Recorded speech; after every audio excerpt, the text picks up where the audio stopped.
Warlock, Episode 29, Cinderfall. In the depths of the tower's dungeon, a solitary figure exercised alone in his cell. His colossal form executed one-handed push-ups, the rhythmic clink of his anti-magic shackles echoing through the space. Without warning, the door groaned open, and a guard entered. Another interrogation. I won't hesitate to break your arm, too. Now, is that any way to say thank you? Ruby emerged from behind the guard, her eyes glowing red with mist. With the snap of her fingers, the guard swiftly unshackled Hugo. What do you want, Kira? Show some respect, Moonstone. You're lucky that I'm here at all. A tendril of blood shot out from him, shattering the cell door into splinters. Are you done? I don't need your help. He turned to find Ruby casually leaning against the wall behind him. Here, put this on. Ruby tossed a moonstone mask to Hugo's feet. It was harder to retrieve this from the vault than to find you. Apparently, they thought it was more valuable. I'll ask you again. What do you want? An organization is only as strong as its weakest member. Diamond wants to see if you still have what it takes. I personally think you've lost it. Bring me to him. I'll prove it.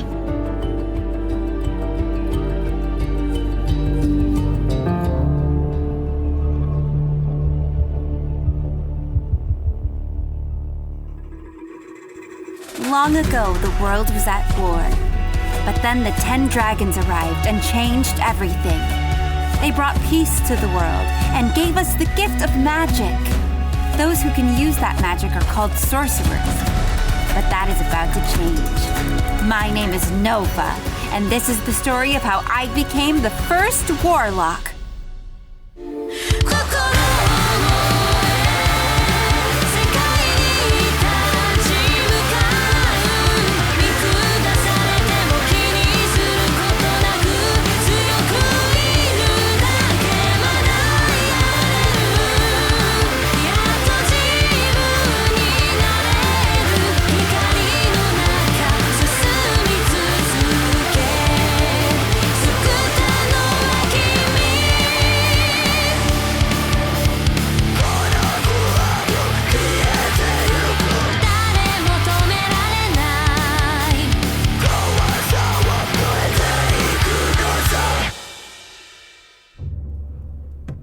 After months of travel, we had finally reached Cinderfall.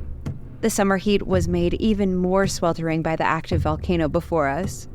Although it was midday, the smoke and plumes of ash covered the sky above us. I couldn't say I was relieved to be there, but I tried to keep my calm the best I could.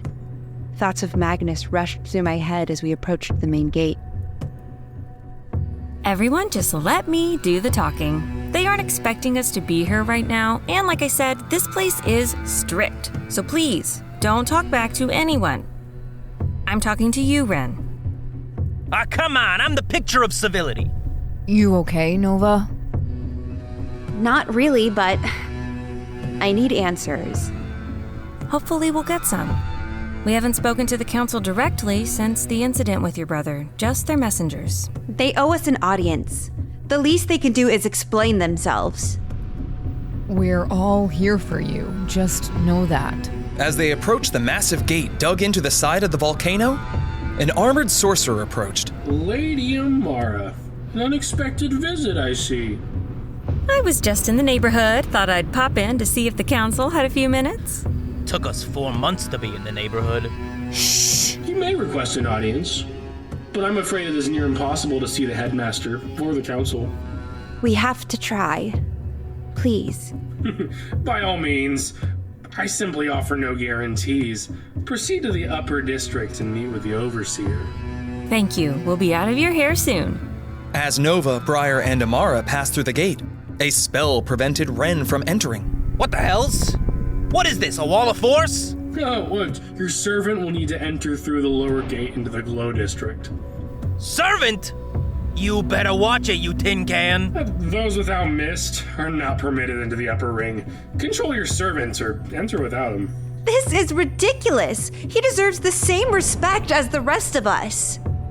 You can either abide by the rules of our city or leave. Why you? Can't you make an exception just this once? We've had issue with some of the Bloodless causing violence in the upper ring. Until further notice, Bloodless are only allowed in the Glow District. Bloodless? It's what they call non-sorcerers here. Bloodless? Huh. Well, tell you what, my blood's feeling pretty hot right now. How long are we going to be here? A day? I think even less time than that. I'd already like to leave. Can you do this? For Nova. Just a few hours at most. Ugh, fine. But you three owe me. Take the steps to the left and proceed through the tunnel to the Glow District. I trust you remember your way, Lady Amara. We do. Thank you so much for your hospitality. Hospitality? He was so rude to us. I know, but we need to be on their good side right now if we want to have an audience. Ren will be fine. It's us I'm worried about. I've met the council and their headmaster in a previous life, and they scare me. The three of them stepped through the gate.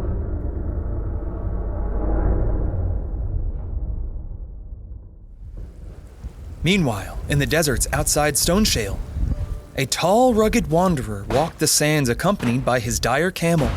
His weathered face showed years of experience, and his sharp eyes scanned the horizon as he approached two figures. The sand began to whip around all three of them. Emerald stepped forward, followed by Onyx. Kale Stormrider. The dire camel became restless on her lead. You must be mistaken. Name's Bard. It's okay, girl. Can we not play games? I'm wearing black in the desert. I'd like to get this over with as quickly as possible. We know who you are. We have this. Emerald held up the blue dragon orb. Try lying again. You got me then. I have a feeling I know what you're after. You can either give it to us, or we can take it by force. You can certainly try.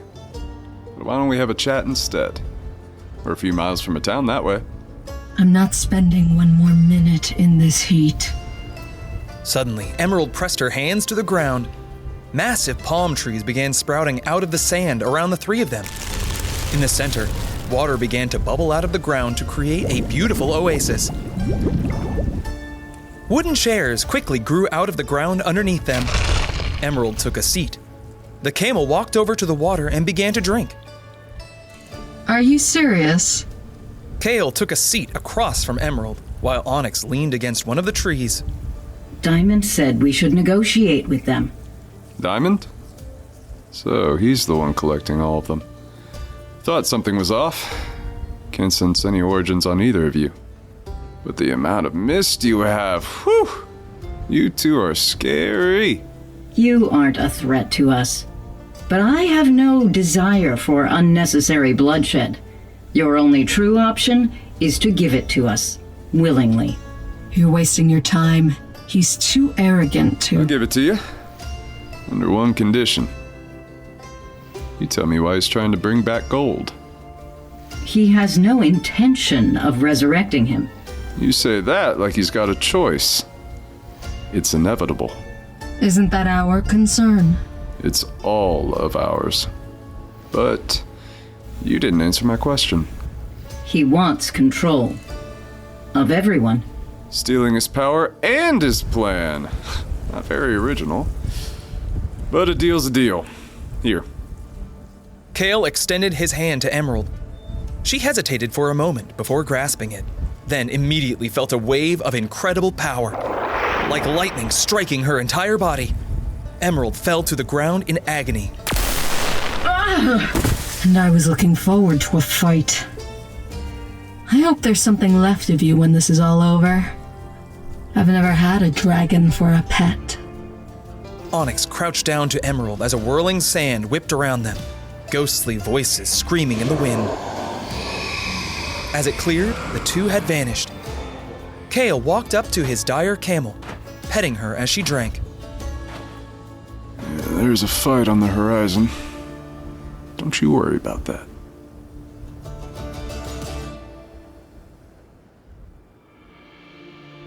Meanwhile, back at Cinderfall, the three exited the tunnel beyond the gate and were greeted by an incredible sight: a city built around the ring of an active volcano. The air was filled with the faint smell of sulfur, yet magic kept everything cool where they were. Buildings made of dark stone and reinforced with enchanted metals stood tall, their foundations glowing with protective runes. The streets were bustling with activity as vendors sold exotic goods, and children played under the watchful eye of their parents, who couldn't help but notice the three strangers walking by. Armored wielders patrolled the streets, nodding at Amara as they passed. Even though she was in awe of the city, Nova couldn't shake her feeling of injustice.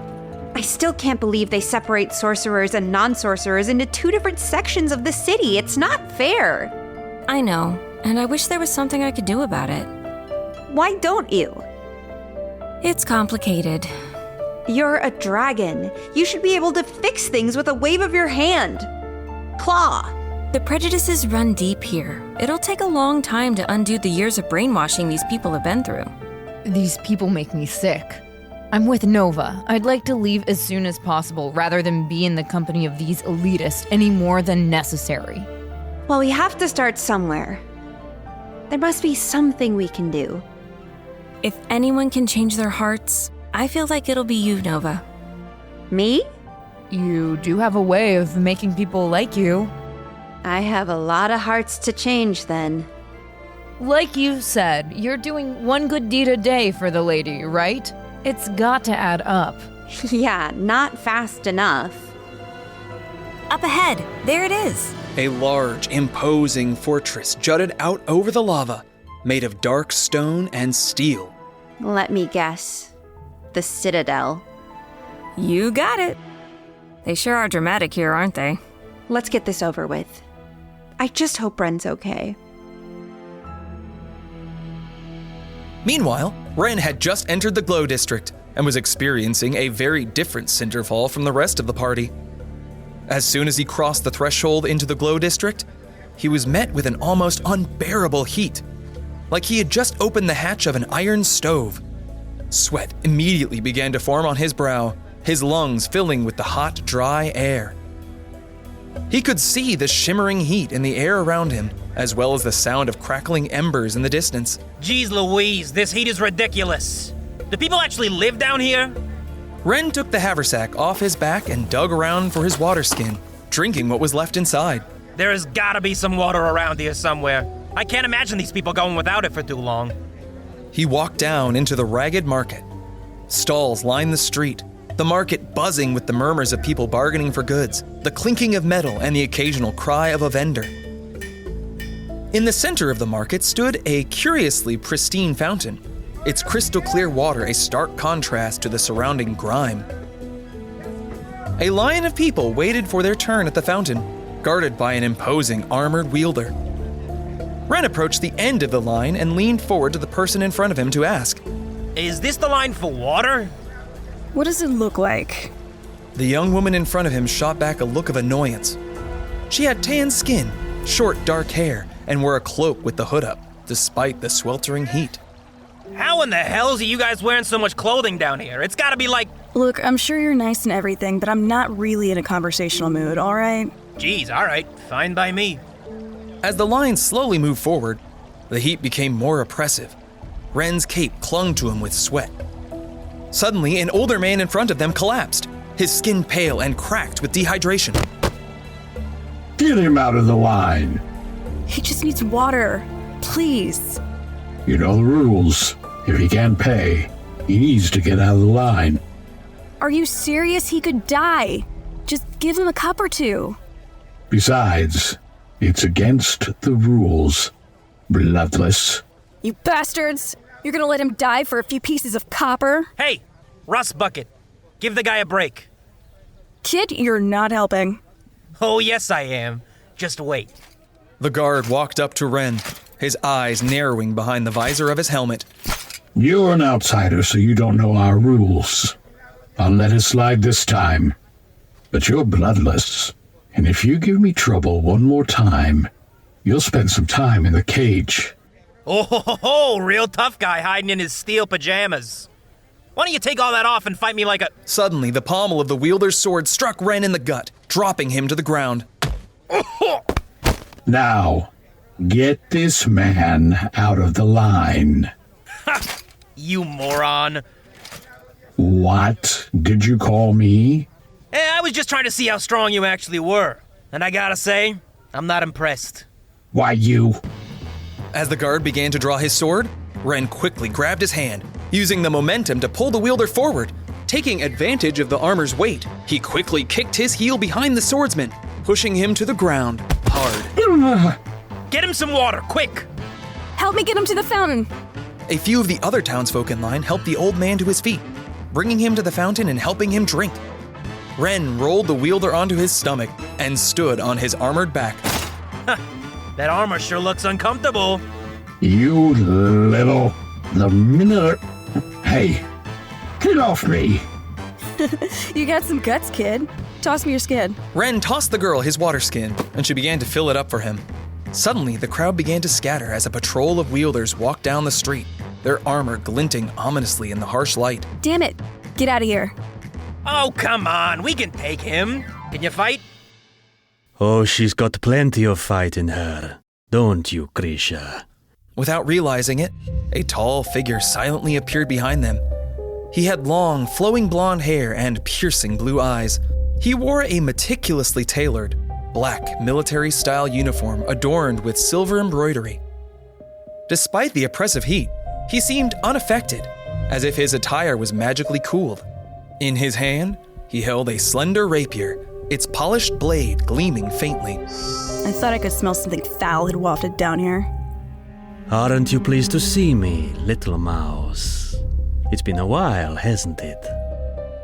Lucian Dawnbreaker, Legacy, Cascade. Who's this guy? Friend of yours? Hardly. Stay on guard. He's dangerous.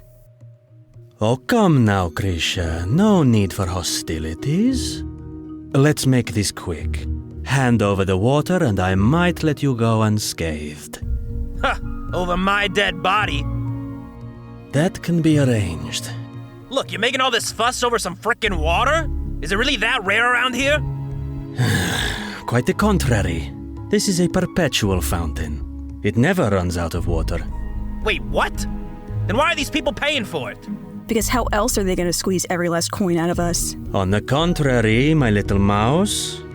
Who pays for the guard to keep the peace at the fountain if not the fee? Look, let's just call it even, Blondie. That toothpick of yours looks like it would barely puncture paper. Would you like a demonstration of its finesse? Before he could react, Lucian's blade whizzed by Ren's cheek, barely breaking the skin. Oh, damn, you're quick. Not a lot of power, though. I'm just warming up. Here's the second position.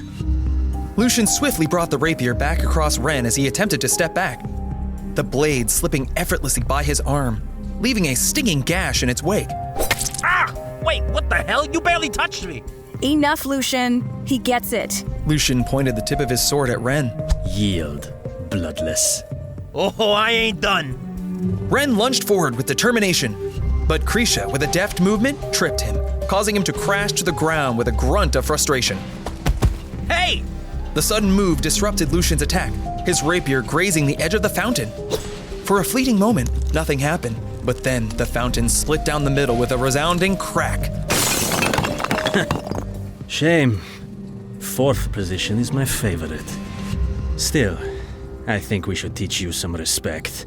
Lucian placed his polished boot on Ren's back, forcing him down against the gritty pavement. A little something to remember me by, bloodless. With a flourish, Lucian raised his rapier high, the blade catching the harsh light before descending in an arc towards Ren. But just before it could make contact, a second blade intercepted it with a ringing clash of metal. I said enough, Lucian. Grisha loomed over Ren, her slender sword locked in a desperate struggle against Lucian's rapier. Her hood fell back, revealing shaggy short hair and distinctive oval-shaped ears. Her tail flicked with restrained fury. Despite the cloak draped over her right side, Ren glimpsed the stark absence of her right arm. She glared at Lucian with purple eyes, You still have that rusty piece of garbage? A sword is only as good as its wielder. Ah, so you do remember some of your lessons. Let's see if you've improved. Krisha lunged at Lucian with all her might. But despite her impressive speed, Lucian was able to easily dodge and parry every attack. He moved with such grace and elegance. His fighting style blurred the line between combat and dancing. Tired of their game, Lucian finally brought his rapier up to Krisha's neck. A broken sword for a broken girl. Guards, take them to the cage. Briar's gonna kill me. Meanwhile, the rest of Class Red had just ascended the Citadel stairs, where a beautifully adorned featherfolk man awaited them at the top. He resembled an owl, his shorter stature accentuated by his puffy clothing. With a feathered hand over his chest, he bowed gracefully as they approached. Lady Amara, a pleasant surprise. And these must be your apprentices. Delightful to meet all of you. No doubt your legacies are powerful indeed to be the personal wards of a pillar.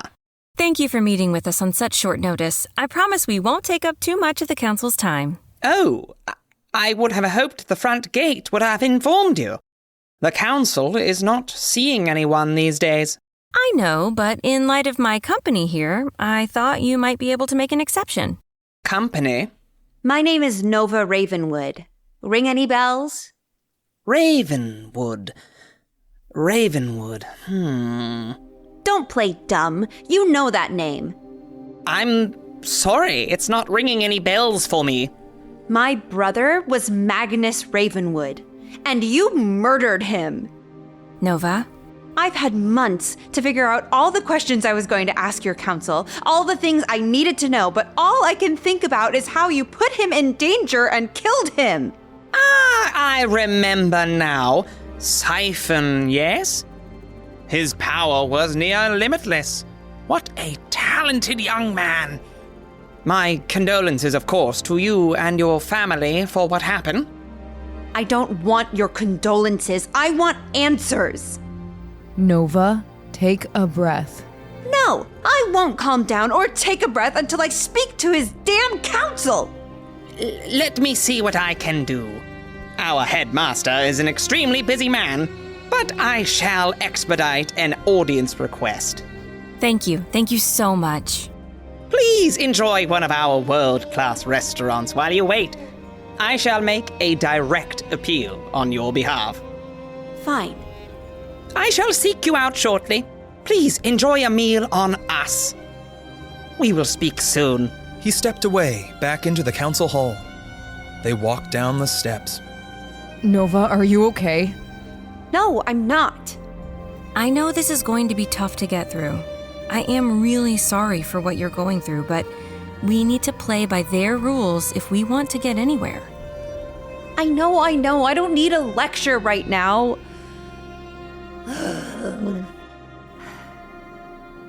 I'm sorry. It's a lot. I understand. Trust me. Like I said, we're here for you. Let's go grab a bite. Then I can share a little insight with you. Insight? Yeah, about how that guy was lying. He knew exactly who we were talking about. In the meantime, Ren and Krisha were escorted into a cage high above the volcano. The bubbling lava below. The hot, dry air rose up to them, increasing the temperature substantially. The guards tossed them in, shutting the heavy iron door behind them. Hey, y'all ain't so tough. Take off all that armor and we'll see what's what. Hey, relax, hothead. You'll sweat yourself to death faster in here. I take it this ain't your first time checking into this particular lodging? Krisha. Belric, Ilara, are you two all right? Yes, I'm fine. Thank you. Don't worry about me. I'm just glad they didn't rough you up too much like last time. Who is this young man with you? The name's Ben. I'd say pleasure to meet you, but under the circumstances, well, I'd prefer we were meeting somewhere else. I meant to say, thanks, back there. Not a lot of people would have done what you did. It just didn't feel right, you know? This place sure is harsh on you guys who ain't sorcerers. What are you talking about? You're not a sorcerer either. Oh, right. You know, I forget about that sometimes. I was a sorcerer for most of my life, but not anymore. You were a sorcerer? What happened? Long story short, some egomaniac bent on world domination took it from me or something like that. So let me get this straight.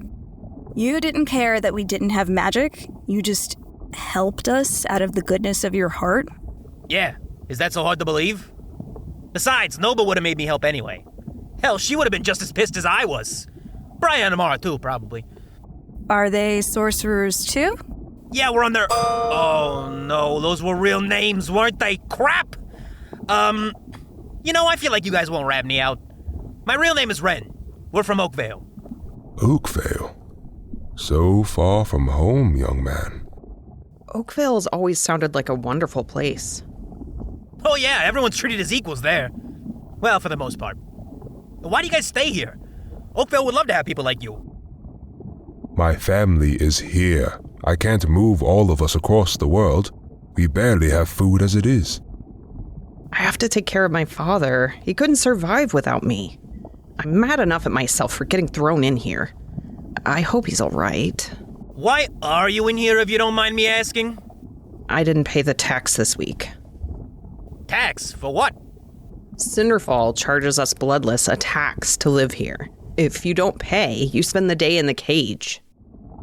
I tried to take more water than I was allowed. My daughter is sick. She needs to drink more water to get better. What the hell's is wrong with this place? They throw you all in here for just what? Existing? This place is a literal hellhole. But the last time anyone tried to change things, it got worse. Wait, what happened? You know that stuck-up jerk you met earlier, Lucian? Well, my family used to be his family's servants. My father was Lucian's dueling tutor. Back then, the bloodless weren't treated so harshly. We still had taxes and fees, but it felt like a happier time. We lived and worked in the upper ring.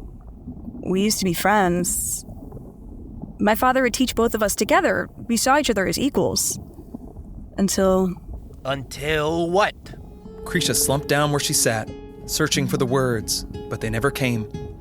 She nodded to the man sitting across from her. A woman died of thirst. A bloodless woman. She died right in front of the fountain because she couldn't pay. So, people rioted. But the bloodless are no match for sorcerers, but still, a resistance began to spread among the people. Krisha walked to the other side of the cell, peering through the bars to the glow district below, and then higher to the upper ring. my father was one of them. He tried to steal swords and weapons from Lucian's father. The guards stopped as we were leaving his estate for the day. Lucian's father told him to pick one of the weapons up to prove that he was worthy of wielding it. He cut the sword in half as father held it to defend himself. Then he used the sword on him. He was one of the best swordsmen in the city. But compared to an experienced wielder... I'm sorry to hear that.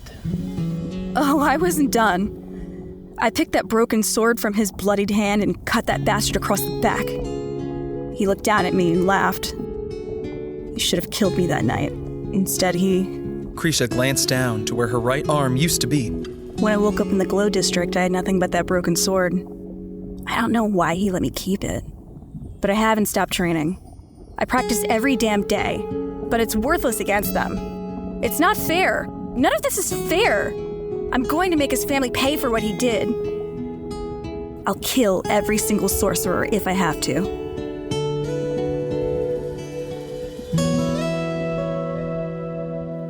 Back in the upper ring of the city, Class Red sat on the Citadel steps after their meal. Nova would occasionally stand up and pace, her nervous energy taking over her entire body. What is taking so long? How long does it take to tell someone that we're here? The door opened, and the overseer stepped out. And? My deepest apologies for making you wait. As I said, he is a very busy man. Unfortunately, he will be unable to meet with you today. There are pressing matters involving city security that he is currently dealing with. I have, however, placed you on a waiting list. He should be available in 2 months. 2 months? Is there really nothing else we can do? I sincerely wish I could do more.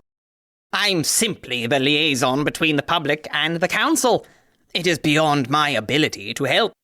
But we shall contact you as soon as he is available. Again, I apologize. We won't be far, right? We'll just come back in 2 months.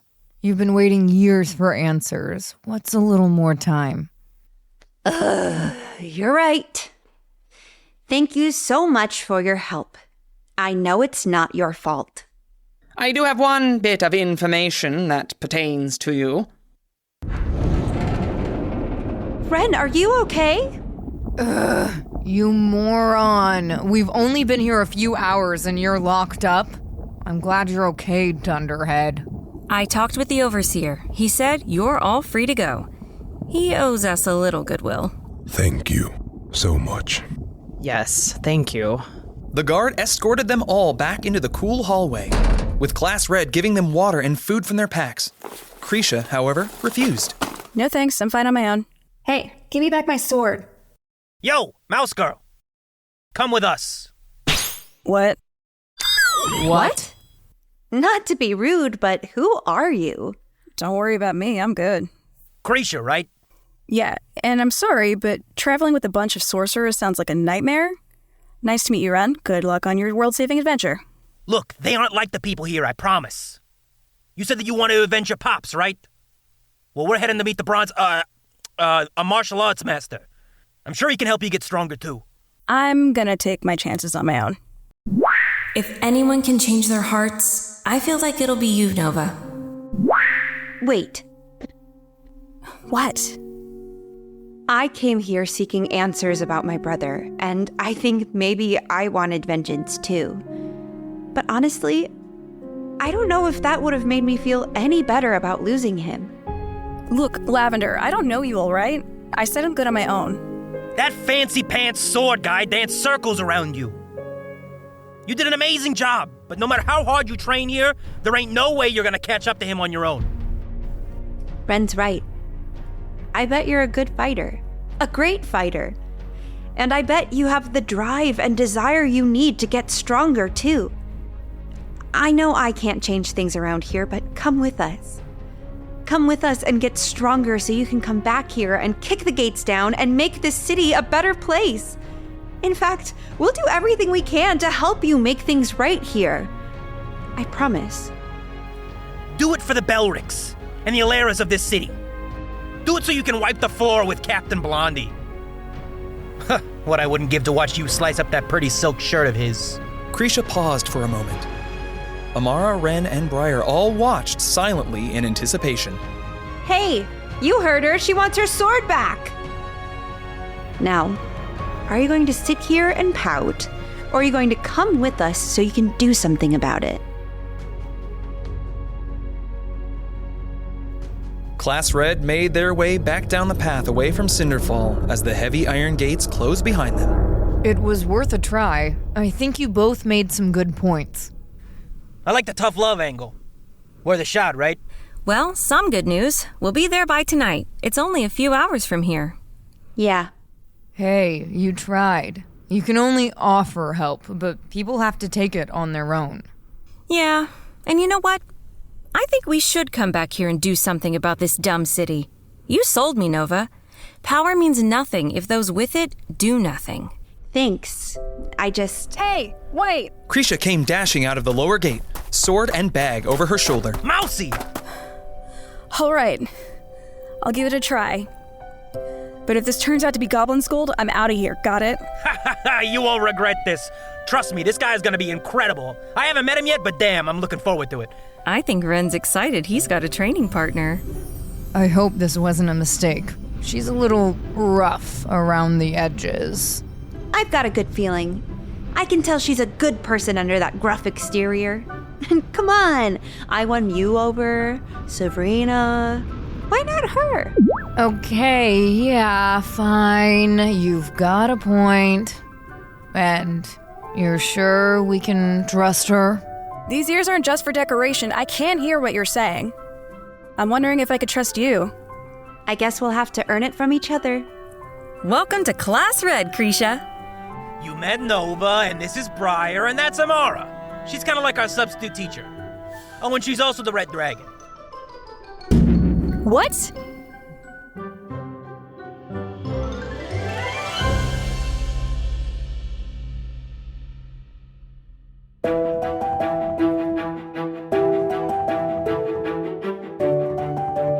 Warlock, Episode 29, Cinderfall. Nova is voiced by Claire Clausen, Ren by Nick Akins, Briar by Jackie Webb, Amara by Megan Massey Ware, Krisha by Kate Aviles, Lucian by Alo Clark, Onyx by Alicia Espinoza, Emerald by Abigail Bailey Maupin, Kale by Zach Stone, Kira by Shelby Villeneuve, Mendel, the Overseer, and Moonstone by Zachary Burrell. Additional voices by Zach Swanner, Kyle Ware, Justin Jackson, and Tamara Deering. Music and sound effects by Epidemic Sound. Special thanks to Wizards of the Coast. Check out our Patreon for ad-free early release episodes, behind-the-scenes content, and much more. If you are enjoying the show, please leave us a review on your preferred platform. Thank you.